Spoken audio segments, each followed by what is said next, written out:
Cambridge, Massachusetts. I began by asking him for his assessment of President Obama's foreign policy. When Obama came into office, or when he was elected,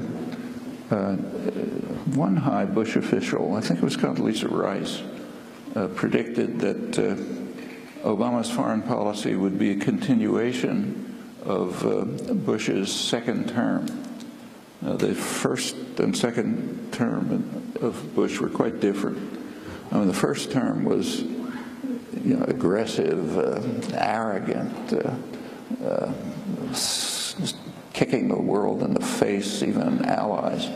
And it had such a negative effect, this is an action as well as manner, that U.S. prestige in the world sank to the lowest point it's ever been.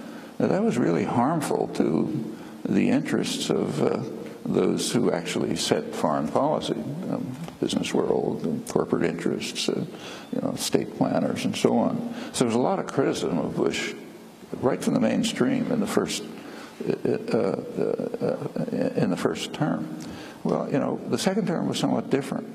For one thing, some of the most extreme figures were kicked out. Rumsfeld, Wolfowitz, a couple of others were sent off to pasture. They couldn't get rid of Cheney because he was the administration, so can't dismantle it. But a lot of the others went, and the policy shifted more towards the norm, to the more or less centrist norm.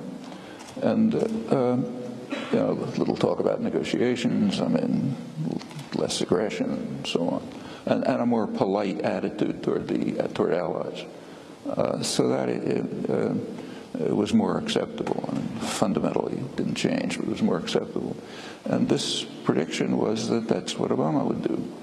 And I think that's pretty much what happened. In fact, there's a pretty interesting, the U.S. had just invaded Iraq, knowing that it was totally defenseless. It was part of the reason why they felt free to invade. Everybody can understand that. The Iranian leaders can certainly understand it.